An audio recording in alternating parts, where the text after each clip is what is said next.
What's up, guys? Welcome back to Newswave. So we've been following this ongoing story around the chip shortage that's pretty much affecting manufacturing across the board, and now it looks like we're going to hear more about this in Nintendo's upcoming fiscal report, as it appears they will actually have to be scaling down production on the Switch. We're going to go over that one here today. Also, we're going to be talking about Sony just straight up airlifting PlayStation 5 consoles into different regions in order to attempt to meet demand. And we're also going to talk about Activision Blizzard. They're currently facing that serious lawsuit in California, and it appears it's actually affecting several big games that are now being delayed out even further. Guys, if you enjoy these videos, make sure that like button helps out a ton. And if you're new here to the Spawn Wave channel, make sure you subscribe down below and ring that notification bell so you can keep up to date with all of the uploads here on the channel. And we're going to start today with Marvel's Avengers. We had talked about how Marvel's Avengers had these consumables that were added to the marketplace previously that essentially sped up your experience that you gained and made it faster to level up and get to the end game portion, which had been kind of elongated after they decided to make it harder to get experience.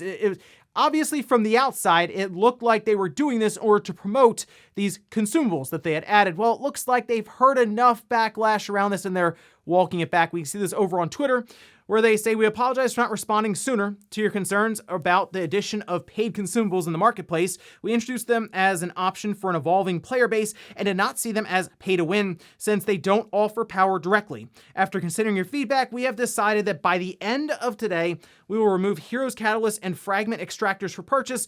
They will continue to be earnable rewards, and those already owned are still usable." So the biggest thing to me, though, is that originally when they were putting this game out there, they said, hey, we're going to have a marketplace, but it's just going to be cosmetics. We're not going to do anything that would affect the game itself, which, yeah, would be just the amount of experience you gain because you could level up faster than someone else, get to the end game quicker, and then, of course, get, I'm sure, really nice gear and everything there. So they didn't mention that at all, that they had gone back on that word or that promise. So this is at least a step in the right direction. Just keep in mind, they are, of course, looking for different ways to monetize this game further, and if they can do something like consumable to increase experience as a way, I'm wondering what else they might try to do as they go along. Also, we did get our first review for Shin Megami Tensei 5, that being in Famitsu, which means we get to play, did it score better than Sonic Forces? Sonic Forces got a surprising 35 out of 40, and Shin Megami Tensei 5 got a 36 out of 40. So it is officially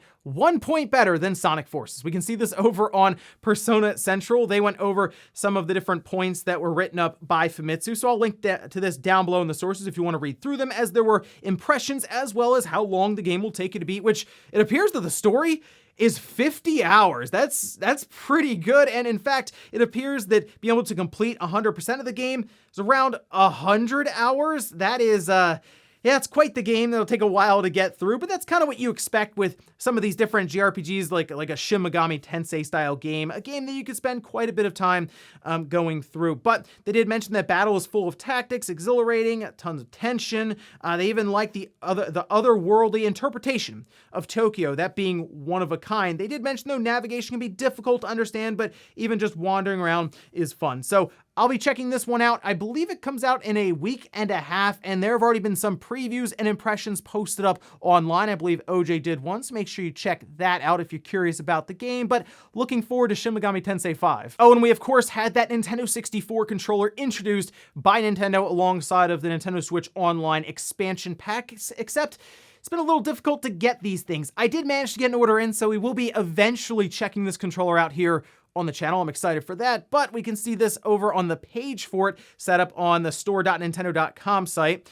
It does mention more controllers will be available in 2022, which is very unfortunate because these controllers have already been resold on eBay for 2-3 times even what it is being sold here MSRP, and I assume it's going to be like that through the holidays now that they've let us know that we're not going to see them again in stock until 2022. So hopefully, if you are looking to buy one of these controllers, you've gotten it already. Otherwise, it's going to be tough for the holiday, or you're going to be waiting several months before they're back in stock. And guys, with some of the quick news out of the way, let's get into the bigger stuff. Let's start right away with Nintendo and their fiscal year, specifically around the number of Switch systems they were looking to produce from the beginning of April until the end of March 2022, because it appears they're going to be missing their target of 30 million Switch systems, which when I first saw that number, I thought that was already a pretty lofty goal, but in the environment now with the chip shortage and just being able to get different systems to the correct places in time, it was going to be very difficult. And it appears they're going to be missing it by 20%. We see this over with Nikkei, where they say Nintendo will only be able to produce about 24 million units of its popular Switch game console in the fiscal year through March, 20% below an original plan. Oh, what's Nintendo going to do now? Only 24 million units? That is already a ridiculous number to be able to produce and then ship out. Aiming for 30 million would have been an overall record for Nintendo when it comes to their home consoles. So 24 million units, I would say, is still pretty good. But remember, they are talking with investors. When you have expectations set and then you have to revise and actually bring them down by a pretty large number of 20%, not necessarily going to sit well on the financial side of things. It says its production has been held up by shortages of semiconductors and other electronic parts amid strong demand for Switch, including for its latest version released on October 8th. And the biggest thing here is we've talked previously, will the Switch beat the Wii? Yeah, it looks like it's going to do that. It still might do it this holiday because it was already lining up to be right around 100 million units by the end of December. Of course, it came down to stock because I'll admit, I don't really see Switch systems in stores unless it's a Switch Lite.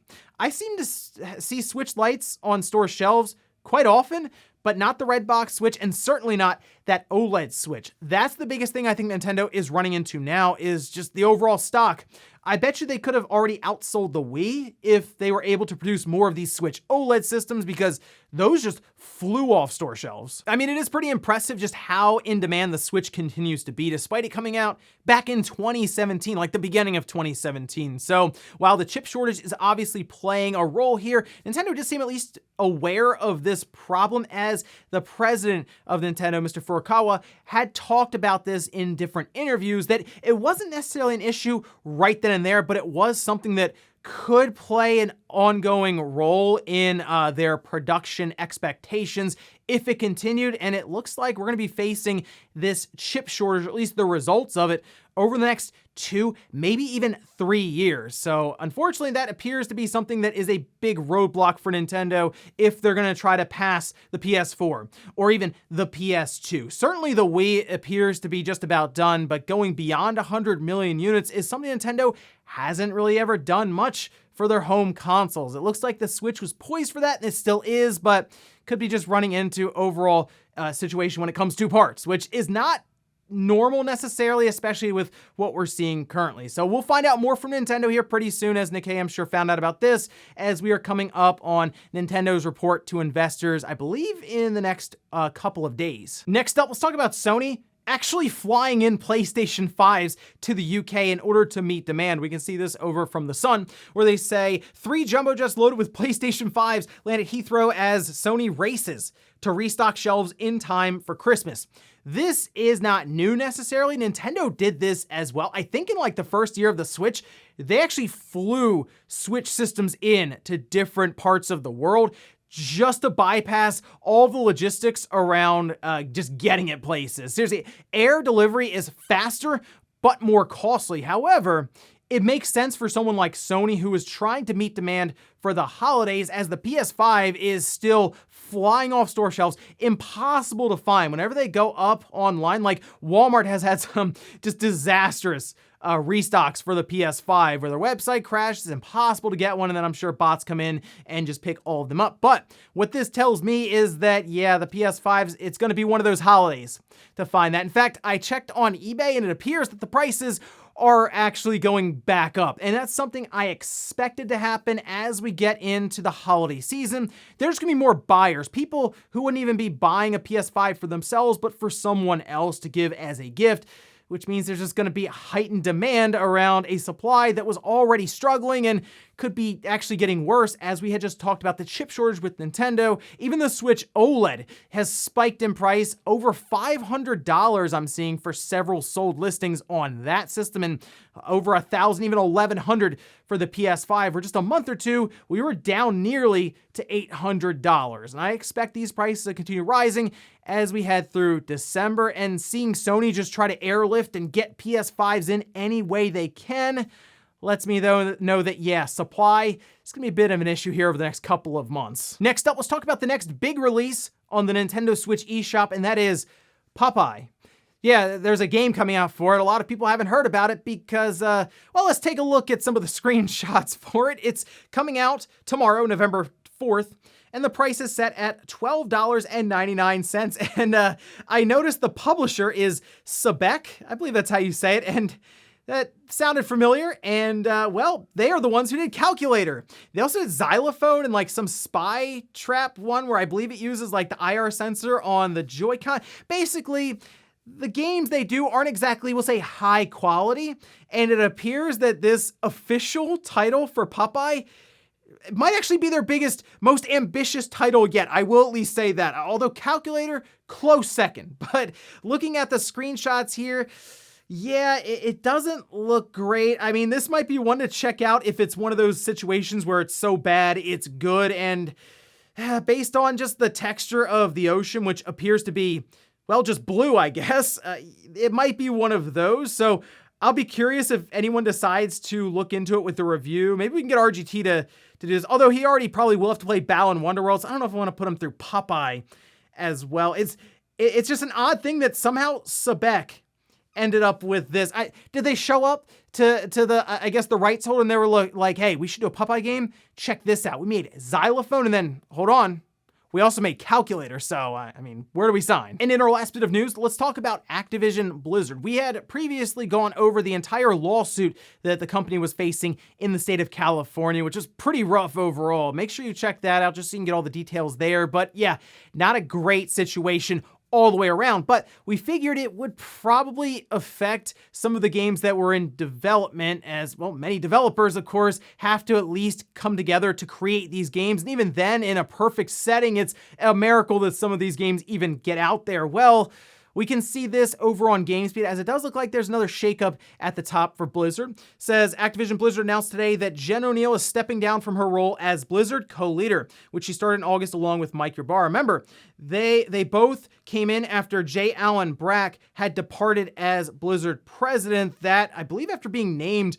in that California Department of Fair Employment and Housing, that entire lawsuit.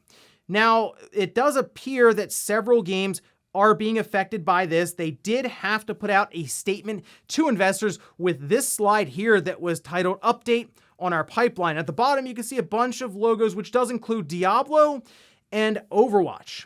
They say, while we are still planning to deliver a substantial amount of content from Blizzard next year, we are now planning for a later launch for Overwatch 2 and Diablo 4 than originally envisioned. Now, if you remember, these games were already delayed into 2022. This tells me these games are probably not coming out until 2023. And in case you're wondering why they are saying anything now, it's because that bottom line says these decisions will push out the financial uplift that we had expected to see next year, but we are confident that this is the right course of action for our people, our players, and the long-term success of their franchises. So obviously they wanted to kind of get out in front of this with their investors, so it wasn't something that just kind of came out of nowhere next year when everyone's like, okay, where's Overwatch 2 and Diablo 4? The thing here is, to me, it's always been obvious that Blizzard was never 100% on board with Overwatch 2 just being a full sequel. The way that they talked about how Overwatch 1 players will still be able to interact and even play alongside of Overwatch 2 players. It just seemed like they wanted to build an expansion, but they also wanted the sequel and they didn't want to leave Overwatch behind. You kind of got to do one or the other. You got to break off from it completely or just build on top of Overwatch. People were comparing this from like Destiny to Destiny 2. I can kind of see that, but at least that was still like a clean break for the most part. Looking at this, they should have just done some sort of Overwatch expansion, continue building on that original game. And now at this point, we're kind of looking at Diablo 4 and Overwatch 2 as well, when they're done, they're done. And I'm thinking that is probably going to be sometime in 2023. Could even be towards the end of 2023. It sounds like development has gone through quite a few issues with a lot of shakeups happening internally at Blizzard. So I guess we'll find out more about these games sometime next year. And then, of course, going into 2023. And before we go to the comment of the day, we're taking a look at the poll that I posted up yesterday, where I asked, holidays are right around the corner. Which system are you buying or asking for? It looks like the top system was the PlayStation 5 at 15%. Second was the Xbox Series at 10%. Nintendo Switch was 7%. And then look at that. PC parts and the Steam Deck was just behind the PS5. And then 55% said no new hardware this holiday. Maybe just asking for a bunch of games or anything there, which is cool. I'm not surprised the Switch would be the least requested, mostly because we're coming up on 100 million units sold. So if you wanted a Switch, you probably already have one. Although, hey, maybe that OLED is interesting to where you're like, yeah, I would like to have that over my current Switch now. The PS5, like I said, is going to be the one that's, I'm sure, sought after the most. And like I said, with the chip shortage and stock already having issues when it comes to the demand, it's gonna be a tough holiday to find these things. And we'll finish up with the comment of the day, as you're seeing here.